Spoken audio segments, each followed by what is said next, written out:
खुदावंद के अज़ीम और कादर और फ़तहमंद नाम में आप सबको सलाम। मेरा नाम पादरी सरदार है। आज हम कोलोन शहर जर्मनी में पहुँचे हैं। ये पीछे जो चर्च है वो आपको दिखाएंगे।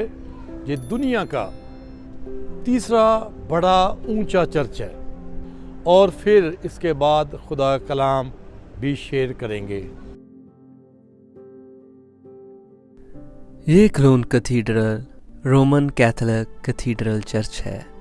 ये नॉर्थर्न यूरोप का सबसे बड़ा गॉथिक चर्च है और जब हम इसको ऊपर से देखते हैं तो हमें इसके दो टावर नज़र आते हैं जो कि 515 फुट लंबे हैं। और जब हम इसको बाहर से देखते हैं सामने से तो हमें यहाँ पर कुछ स्टैचूज नज़र आते हैं। ये उस वक्त के रोमन्स, एम्परा और प्रॉफिट्स के हैं जिनका जिक्र हमें बाइबल मुकद्दस में मिलता है। ये कोलोन कैथेड्रल 1248 में बनना स्टार्ट हुआ था और इसको 3 वाइज मैन का मज़ार भी कहा जाता है। और जब हम अंदर दाखिल होते हैं तो हमें यहाँ खूबसूरत सा व्यू नज़र आता है जहाँ पर लेफ़्ट साइड पर कैंडल्स पड़ी हुई हैं और सामने बैठने की जगह, और आप यहाँ पर आकर दुआ कर सकते हैं।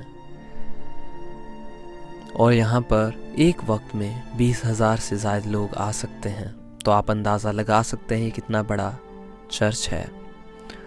और जब हम इन बड़ी खिड़कियों और शीशों और इस शानदार आर्ट वर्क की वजह से इसको 1996 में वर्ल्ड हेरिटेज साइट करार दिया गया।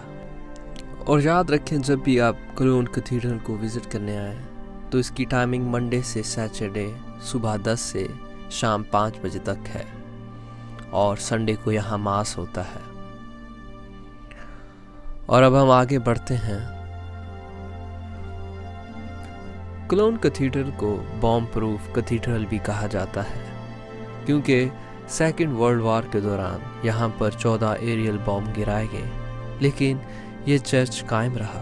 यहाँ पर कुछ नुकसान हुआ था जिनकी मरम्मत बाद में की गई थी। जब हम सामने देखते हैं तो यहाँ पर हमें खुदावंद यीशु मसीह नज़र आते हैं सलीब उठाते हुए और उनके साथ उनकी माँ मरियम। और जब हम इस चर्च को देख रहे थे तो हमें ऐसा लग रहा था जैसे हम उस पुराने वक्त में चले गए हैं जो हमें किताब मुकद्दस में नज़र आता है। और जो सामने हमें ये स्टैचूज नज़र आ रहे हैं और ऊपर जो सितारा है वो खुदावंद यीशु मसीह की पैदाइश को ज़ाहिर करता है। जब उस वक्त मजूसियों ने उस सितारे को देखा कि उस एक बादशाह की पैदाइश हो रही है, वो पैदा होने वाला है, उसके लिए वो तोहफे लेकर आए। और कोलोन कैथेड्रल में उन मजूसियों की हड्डियाँ भी पड़ी हुई हैं। और ये वो जगह है जिसमें उन 3 मजूसियों की हड्डियाँ मौजूद हैं। और इसी वजह से कोलोन कैथेड्रल को 3 वाइज मैन का मज़ार भी कहा जाता है जो बड़ी अहमियत रखता है। और जब हम आगे बढ़ते हैं तो हमें यहाँ पर उन सेंट्स की कब्रें मिलती हैं और उनको नीचे दफनाया गया है और ऊपर उनका स्टैचू बनाया गया है। ये सब चीज़ें हमें मौत और ज़िंदगी के बारे में बता कर जाती हैं कि एक वक्त पैदा होने का है और एक वक्त मरने का है। और जो हम सामने देख रहे हैं वो खुदावंद यीशु मसीह की उस मौत की घड़ी को बयान करती है जब उन्होंने सलीब पर जान दी और उनके साथ यूहन्ना और उनकी माँ रोती हुई हमें नज़र आती है। अब आगे चलकर आपको पास्टर सरदार कलाम देंगे खुदावंद यीशु मसीह की पैदाइश के बारे में। चर्च हमने देखा, अब हम क्रिसमस मार्केट में बाहर हैं। आज हम खुदा का कलाम शेयर करेंगे, फिर मार्केट भी आपको दिखाएंगे। मेरे अजीज़ों, खुदावंद यीशु मसीह की पैदाइश के बारे में हम बात करेंगे। आप जानते हैं कि जब ये त्यौहार आता है दुनिया के अंदर तमाम मसीही लोग इस त्यौहार को बड़ी अच्छे तरीके से मनाते हैं। और आज हम बात करेंगे खुदावंद यीशु मसीह की पैदाइश के बारे में। खुदा के कलाम में लिखा है, अब यीशु मसीह की पैदाइश इस तरह हुई कि जब उसकी माँ मरियम की मंगनी यूसुफ के साथ हो गई तो उनके इकट्ठा होने से पहले वो रूहुल कुदस की कुदरत से हामला पाई गई।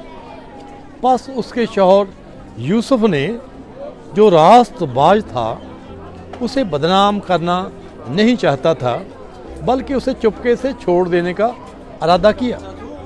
वो इन बातों को सोच ही रहा था कि खुदावंद के फरिश्ता ने ख्वाब में दिखाई देकर कहा, ऐ यूसुफ इब्न दाऊद, अपनी बीवी मरियम को अपने यहाँ ले आने से न डर, क्योंकि जो उसके पेट में है वो रूहुल कुदस की कुदरत से है। उसके बेटा होगा तो उसका नाम यीशु रखना। वो ही अपने लोगों के उनके गुनाहों से उन्हें नजात देगा। ये सब कुछ इसलिए हुआ है जो कि नबी की मार्फत कहा गया था, देखो एक कुंवारी हमला होगी और उसके बेटा पैदा होगा, उसका नाम अम्मानुएल रखेंगे, जिसका तर्जुमा है खुदा हमारे साथ। यूसुफ ने नींद से जागकर वैसा ही किया जैसा खुदा के फरिश्ता ने उन्हें हुक्म दिया था। अपनी बीवी मरियम को अपने यहाँ ले आया। मेरे अजीज़ों, आज हम इस बात पर गौर करें कि जब पहली पैदाइश आदम को खुदा ने अपनी शक्ल और अपनी शबिया पर बनाया, बागे अदन में रखा, क्योंकि उसकी ज़िंदगी में कोई गुनाह नहीं था, ना उसने लिबास पहना हुआ था। लेकिन खुदा ने देखा कि हर चीज़ का जोड़ा जोड़ा बनाया, लेकिन आदम अकेला था। खुदा ने कहा आदम का अकेला रहना अच्छा नहीं। फिर आदम को गहरी नींद देकर उसकी पसलियों में से एक पसली को लिया और उससे औरत को बनाकर खुदा आदम के सामने लाया। यानी ये पहली पैदाइश है। फिर जब गुनाह उनकी ज़िंदगी में आ गया, यानी वो फल जिससे खुदा ने रोका था वो खा लिया, उन्हें एहसास हुआ कि हम नंगे हैं। उससे खुदा ने कहा, ये तूने क्या किया? खुदा ने आदम को अदन से निकाल दिया, बागे अदन से बाहर कर दिया। और मेरे अजीज़ों, जो क्योंकि उनकी ज़िंदगी में गुनाह आ चुका था, खुदा गुनाह को देख नहीं सकता, अदन से निकाल दिया। फिर खुदा ने फिर आदम अपनी बीवी हवा के पास गया और वो हामला हुई, उससे काहिन पैदा हुआ, यानी मलाप की औलाद शुरू होगी। उनकी ज़िंदगी में मारूसी गुनाह आ चुका था। फिर हाबल पैदा हुआ, सेत पैदा हुआ। फिर आप जानते हैं मलाप से इब्न इंसान आज तक पैदा हुआ होता आ रहा है।